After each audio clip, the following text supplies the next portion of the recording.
So, all right, welcome. I appreciate you being here. Mr. Caldwell, we'll work on a little bit of bow staff, and I think I will start with the basics from here. This is what I consider a middle stance on a bow staff. Middle stance has a third of the bow staff, my hand, a third in the middle, my hand. Is really good for my basic strikes, my basic blocks, my basic up blocks, down blocks, so forth, and some really clean, straightforward type technique. You know, from appropriate stance, one of the things we like to talk about in our style is that notion that the old punching has that retreating hand, and one of the ways we can think of that retreating hand as being useful is translating technique to bow staff. Because again, when I'm pushing this hand, I'm equally pulling with this hand to gain momentum on the far tip. In terms of the way I name things, I would call these half strikes.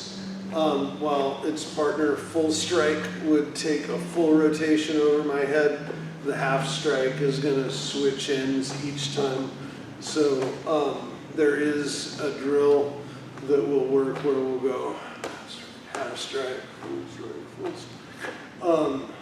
strike, where we're going to end up being able to work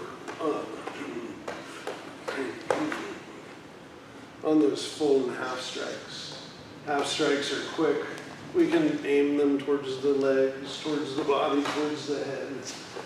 Groin here, top of the head here. So those are kind of the basic middle stance techniques.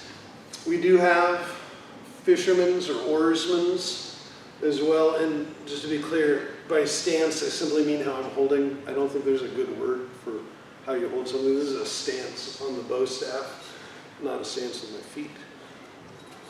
Middle stance. Fisherman, or oarsman, I should say. Oarsman has this notion of being able to, again, push and pull. You get a lot of these circling type blocks attacking, just pecking away at the feet. Big full strikes at the head. Again, they actually have to be full strikes at this point. A half strike, there isn't such thing on this end very much. So those full strikes where I'm bringing it over my head to gain momentum. Down. Definitely, we get through techniques, the idea of using it as a spear substitute. The opposite side of oarsmen, for us, I usually call it swordsman, where I'll have the front end here. It gives the opportunity of kind of hiding things behind you. So here, my partner knows that I'm a little bit scared of them, or that I'm definitely using the bow staff at full length to keep them as far away from me as I can. Here, I'm not as worried how close. For whatever reason, I have way more confidence, and it's like, yes, yes, yes, yes, come in closer. And then you're using that hidden length of the bow staff to attack. So that's that swordsman style. I call it that just because it's like having your sword in a scabbard. And it gives you that opportunity to kind of keep something hidden, work to the legs, so on and so forth. If I were instructing a student, I would say get familiar with the bow staff first. Get familiar with your half strikes first.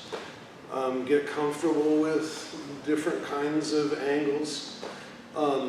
Start to translate into full strikes. That notion that you can bring the bow staff over your head in a full rotation. I definitely focus on the level for that. I find that when I'm doing the full strike sloppily, it'll tend to go up over my head like that, over my head like that. If I'm being sloppy and tends to do that, I like it to be level. One of the ways I can actually check my level is just by looking at this far end here. If this end is level, I know this must be pretty level. Push through. So if I were a newer student, that's what I would do.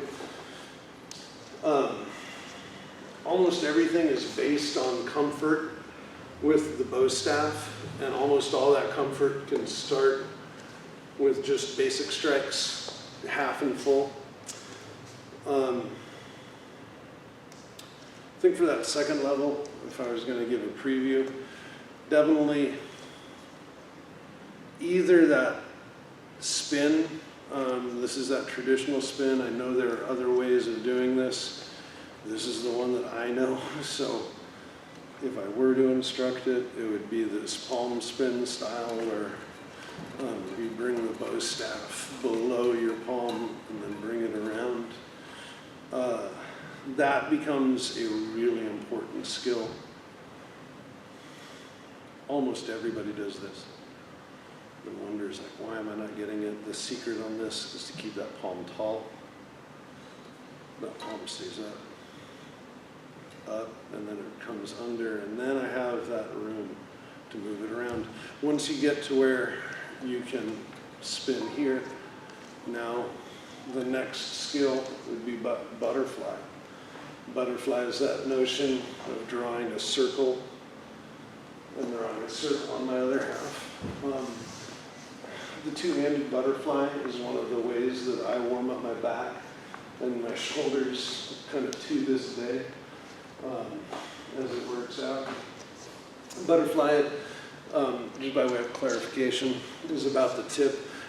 If I were thinking of striking with a butterfly, this is the end that I'm using, so I'm following the tail. This would be the tail. This would be the tip. The tail. It's that tail that ends up being the threat to my partner. If I actually thought that I might hit somebody, I would actually have that kind of emotion where I actually don't want to hit here because that's just going to mess up my flow. If I actually hit somebody, I want them to be here, where it's there. So I would actually, if I really thought, whoops, see, how fun? If I really thought there was trouble. That being said, once you get those skills of spin, butterfly, all of a sudden it feels natural to just be following that momentum. Again, I'm working really slowly here, which is frankly the privilege of skill. It's a little easier actually to go at the speed. But that being said, once you get that feeling of vertical momentum, then you'll get that opportunity to start to mess around with your technique. Never shown that off. If I really wanted to screw around, and this is the last thing for today, if I really wanted to screw around and one-handed move from a one-handed middle stance to a long stance, that's a trick. This is just screwing around, obviously. But if we're here in the form or whatever, I decide that I need to get that longer stance for whatever reason. I think you're seeing it, I hope. It just rolls and takes a bit of a path. This last one was difficult to do slowly anyway. But middle stance, and you say, oh, oops, yay! Middle stance, and you say, oh, shoot. Long stance. So there it is. That'll be it for today. Middle stance technique. When you have your swordsman, you have your oarsman, you have your spin. I didn't show it off, but obviously you have your spin over your head, still same technique. I guess I showed off that goofy thing. That isn't really anything meaningful, but can be silly.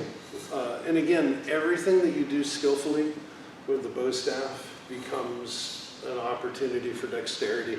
It's something that you'll do. This thing here, where I roll down, that might not be that important in the whole scheme of things, but it represents my ability to have confidence in my control of the weapon. All right, off you go. And remember, there is the best martial art. It's the one that you practice.